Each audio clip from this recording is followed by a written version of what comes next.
morning. So this is where we find out if growing lettuce in water bottles has actually worked.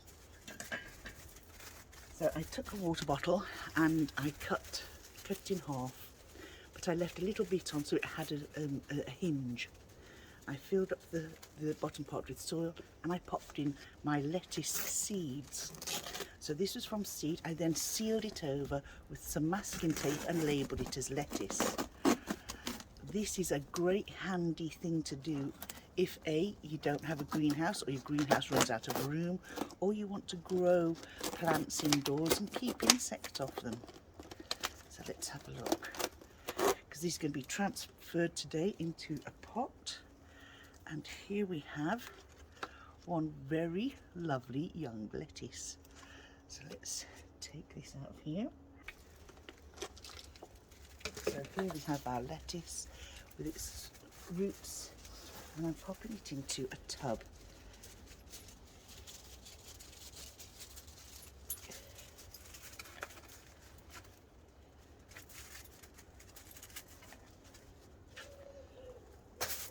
We'll see what our second one is like.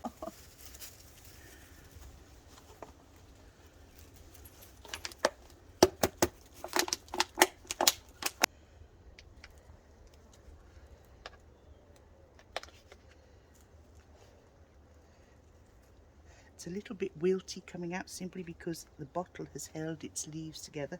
Now it doesn't have that support, but as soon as it's watered and been in the greenhouse for a couple of days, it'll shoot straight back up and be a gorgeous addition to salads.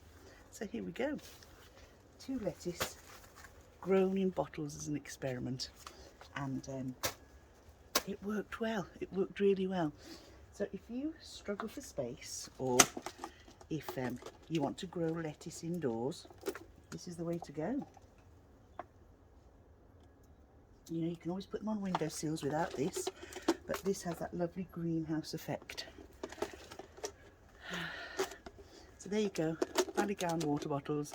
I cut it, left a hinge, popped the soil into here, popped the seed into there, held it over, put masking tape on it and just labelled what was growing inside. So those, I'll give them a rinse, will be good for something else.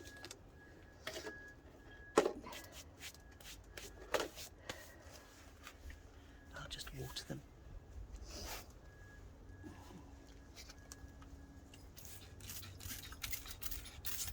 And be gentle with them when they're coming out, because like I say, they haven't, you know, sort of built up a strength to hold their own at the moment.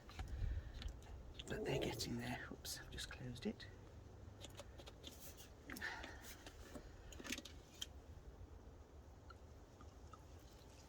There we go.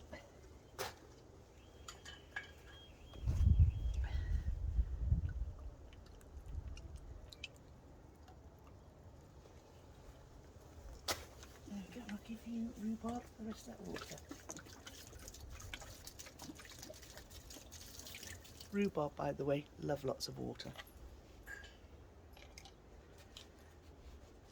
My spray has just decided to die on me. Never mind. Let's go and see what's happening in the greenhouse. Should we have a look and see what we've got growing in the greenhouse and how it's coming on? Yesterday I cut back all the chard because I used it in our dinner, and I cooked a lovely chard and garlic with nut, and seasoned it with black pepper and sea salt in butter, and served that as a green veg, and it was absolutely lovely. So here I have the chard, and I think I might bring you in here so you can have a look. So as bitty as it's looking now, because I chopped it right back for new growth, you can see in here, all right, in there's lots of new growth. These I will be cutting back as well shortly. Here we have beef tomatoes here, and we have mint here, a different mint here. I've got 3 different mints in the lemon balm there. All these on here are basil, and then in those there I've planted some sunflower and some nasturtiums. Here on top we have strawberries. Now these are the strawberry plants that I planted last year, and we have some more basil in pots here. I do use a lot of basil, hence I grow lots of basil.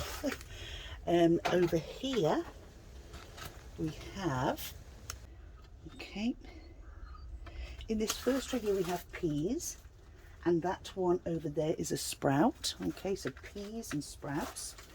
And here we have more beef tomatoes and another sprout. The sprouter experiments, as you probably gathered, those are the lettuce I've just transferred. Here we have 2 fig trees. We've even got 2 figs coming on there, and more strawberries from last year that I transferred out of another pot. So what can I use to point this out to you?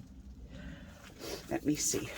Here are all sorts of cosmos. Okay, at the back there I have sage and rosemary and thyme and another mint.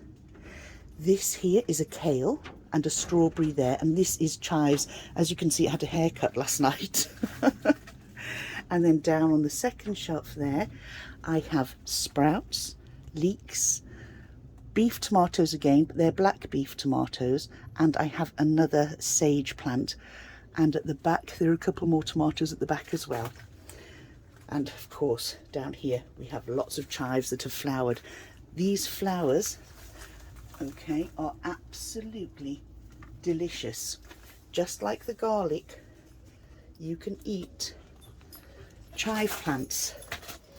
And you know, just make sure there's no insects on them and you will be fine. I chopped some of these up yesterday along with the smaller baby chives that I have there, the young chives, and then I took some of the flowers and I put these into cubed potatoes. I chopped up my potatoes, I chopped them into small cubes, boiled them. I didn't mash them. I brought them off when they were cooked off the heat. I added into them some Philadelphia cream cheese, and then the chopped chives and chive flowers to see what they were like. And they are so tasty. They make a great addition to garnish for salads, for potatoes, but for colour as well. It just adds something different to your plate. And I adore them. And fresh from the greenhouse, what more could you ask for? So folks, that's what's in my greenhouse. And then of course I've got the fruit trees outside, 3 apple, a plum and a cherry. Delighted. If you're gardening, enjoy it. If you don't garden, maybe try. I never thought I would be gardening, and here I am now. I would have laughed someone out the room if they'd have said this 2 years ago. So folks, take care. I hope you're having a lovely day. Bye now.